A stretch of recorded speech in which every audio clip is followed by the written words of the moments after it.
नमस्कार दोस्तों, स्वागत है आप सभी का। 11 मार्च 2022 को यूएस के प्रेसिडेंट जो बाइडेन ने अनाउंस किया कि United states of America Russia का पीएनटीआर यानी परमानेंट नॉर्मल ट्रेड रिलेशन जो स्टेटस है उसको रिवोक कर लेगा, मतलब वापस ले लेगा। क्यों?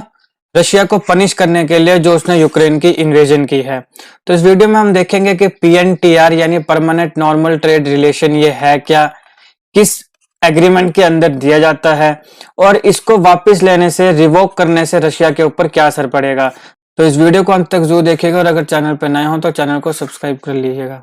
देखिए, पीएनटीआर यानी परमानेंट नॉर्मल ट्रेड रिलेशन, ये जो स्टेटस है ये एक लीगल डेजिग्नेशन है यूनाइटेड स्टेट्स के द्वारा दी गई किसी भी फॉरेन कंट्री को फ्री ट्रेड के लिए। यानी कि फ्री ट्रेड का मतलब कि आप दो कंट्रीज के बीच में जो ट्रेड होगा उसमें लो टैरिफ लगेंगे। लो टैरिफ माने काफी न्यूनतम, बहुत ही कम टैक्स लगेगा, राइट। तो 1998 से पहले यूनाइटेड स्टेट्स ऑफ अमेरिका में इसको MFN यानी कि मोस्ट फेवर्ड नेशन कहा जाता था, लेकिन 1998 में इसका नाम MFN मोस्ट फेवर्ड नेशन से बदल के PNTR यानी परमानेंट नॉर्मल ट्रेड रिलेशन रख दिया गया। आप इसकी फुल फॉर्म को याद रखिएगा क्योंकि ये खबरों में है तो डायरेक्ट फुल फॉर्म पूछी जा सकती है। PNTR permanent normal trade relations. MFN माने मोस्ट फेवर्ड नेशन, इसका स्टेटस एक डेजिग्नेशन है जो एक कंट्री दूसरी कंट्री को देती है। क्यों देती है? अगर आप MFN स्टेटस देते हैं तो इसका मतलब यह है कि जो ऑल ट्रेड एडवांटेज है, ट्रेड करने में एक दूसरे को एडवांटेज दी जाएंगी कंट्रीज के द्वारा। एक्स कंट्री वाई कंट्री दोनों कंट्रीज को एक दूसरे के लिए एडवांटेज दी जाएंगी ट्रेड में। कैसी एडवांटेज? जैसे कि लो टैरिफ्स। अब मान लो एक्स और वाई दो देश है, इनके बीच में MFN स्टेटस है या PNTRS स्टेटस है। अब क्या होगा, बाकी देशों के साथ जो ट्रेड होगा उसके कंपैरिजन में ये जब एक दूसरे के साथ ट्रेड करेंगे तो उसमें इनको ज्यादा एडवांटेज होगा, ज्यादा बेनिफिट मिलेगा। क्यों? Because of low tariff. MFN most favoured nation को कॉर्नरस्टोन का मतलब होता है आधारशिला, यानी कि एक ऐसा इंपॉर्टेंट फीचर जिसके ऊपर एक पर्टिकुलर थिंग, पर्टिकुलर चीज डिपेंड करती है। तो कॉर्नरस्टोन माना जाता है MFN स्टेटस को वर्ल्ड ट्रेड ऑर्गेनाइजेशन WTO का। कमेंट बॉक्स में बताइए इसका हेडक्वार्टर कहां पर है। यूनाइटेड नेशन की जितनी भी ऑर्गेनाइजेशन है उन सारों के हेडक्वार्टर्स को मैंने एक अलग वीडियो में कवर किया है, अगर आप चाहें तो उसको जरूर देखिएगा, लिंक मैं डिस्क्रिप्शन बॉक्स में दे दूंगा। अब WTO वर्ल्ड ट्रेड ऑर्गेनाइजेशन के जितने भी मेंबर कंट्रीज हैं उन सारों ने एग्री किया कि हम MFN स्टेटस एक दूसरे को प्रोवाइड करेंगे। हालांकि क्या सारे ट्रेड्स में या हर प्रकार के इंपोर्ट एक्सपोर्ट में ये फ्री ट्रेड या MFN स्टेटस प्रोवाइड किया जाता है? देखिए, यहाँ पे कुछ एक्सेप्शंस आती हैं, जैसे कि रीजनल फ्री ट्रेड एरियाज और कस्टम यूनियंस। तो वहां पर कुछ स्पेसिफिक इंपोर्ट एक्सपोर्ट को MFN स्टेटस से बाहर रख सकता है।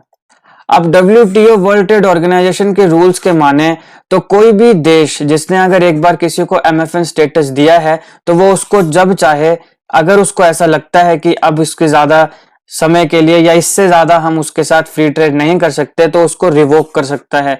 रिवोक करने का मतलब होता है वापस लेना, तो उसको वापस ले सकता है। वर्ल्ड ट्रेड ऑर्गेनाइजेशन का आर्टिकल 21 जो नेशनल सिक्योरिटी की बात करता है उसके मुताबिक MFN status can be revoked without giving any explanation.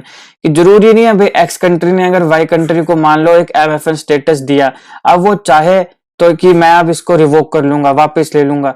तो article 21 of WTO World Trade Organization के अंदर ये बिना एक्सप्लेनेशन दिए भी उसको वापस ले सकता है, जरूरी नहीं एक्सप्लेनेशन देना।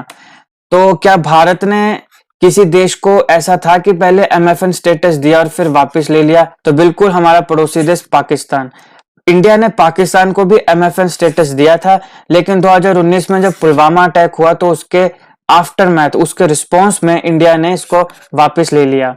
इसके अलावा मार्च 2022 में G7 नेशन जो है वो भी रिजोल्व यानी ठान लिया हुआ है उन्होंने भी कि हम भी जॉइंटली रशिया को जो MFN स्टेटस हमने प्रोवाइड किया है उसको वापस ले लिया जाएगा। कारण जैसा आप सब जानते हैं 2022 Russian invasion of Ukraine.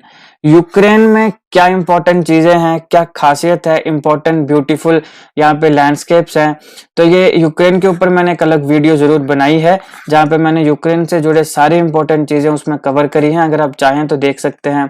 Russia Ukraine के ऊपर इन्वेजन क्यों कर रहा है, दरअसल इसका कारण क्या है, इसके ऊपर भी मैंने एक अलग वीडियो बनाई है, अगर आप चाहें तो देख सकते हैं। सारी की सारी वीडियोस का लिंक मैं डिस्क्रिप्शन में दे दूंगा। लेकिन अब जो MFN स्टेटस रशिया से वापस ले लिया जाएगा तो इसका इम्पैक्ट रशिया के ऊपर क्या पड़ेगा। देखिए सीधी सीधी बात है, PNTR permanent normal trade relation, ये स्टेटस या फिर MFN most favoured nation status, ये जब वापस ले लिया जाएगा यूनाइटेड स्टेट्स और G7 नेशंस के द्वारा, तो फिर एक रास्ता बिल्कुल साफ हो जाएगा रशियन गुड्स के ऊपर और ज्यादा प्यूनिटिव टैरिफ्स, और ज्यादा टैक्स लगाने के लिए और ज्यादा टैरिफ लगाने का। इससे क्योंकि रशिया के गुड्स और ज्यादा महंगे हो जाएंगे बाकी देशों में, तो फिर उसकी जो मार्केट है वो कम होती जाएगी और इससे क्या होगा, इससे रशियन इकोनॉमी के ऊपर काफी ज्यादा प्रेशर पड़ेगा क्योंकि ऑलरेडी रशिया के ऊपर काफी सैंक्शंस लगाई जा चुकी हैं। यूनाइटेड स्टेट्स ऑफ अमेरिका ने तो पूरी की पूरी झड़ी लगा दी है रशिया के ऊपर सैंक्शंस की। अब अगर ये सारी चीजें भी जब वापस ले ली जाएंगी, PNTR स्टेटस या फिर मोस्ट फेवर्ड नेशन स्टेटस, जब इसको वापस ले लिया जाएगा और ज्यादा इसके गुड्स के ऊपर जो ये एक्सपोर्ट करके पैसा कमाता है रशिया, वो और ज्यादा महंगे हो जाएंगे और फिर महंगा हो गया तो मार्केट जो है वो काफी कम या नियर टू नेग्लिजिबल हो जाएगी। तो इससे बहुत बड़ा इम्पैक्ट रशिया के ऊपर इसका फ्यूचर में पड़ने वाला है। ये था इस वीडियो का एनालिसिस। आई होप आपको वीडियो अच्छी लगी हो। अगर अच्छी लगे तो लाइक करिएगा, शेयर करिएगा और चैनल को सब्सक्राइब करिएगा। Thank you for watching.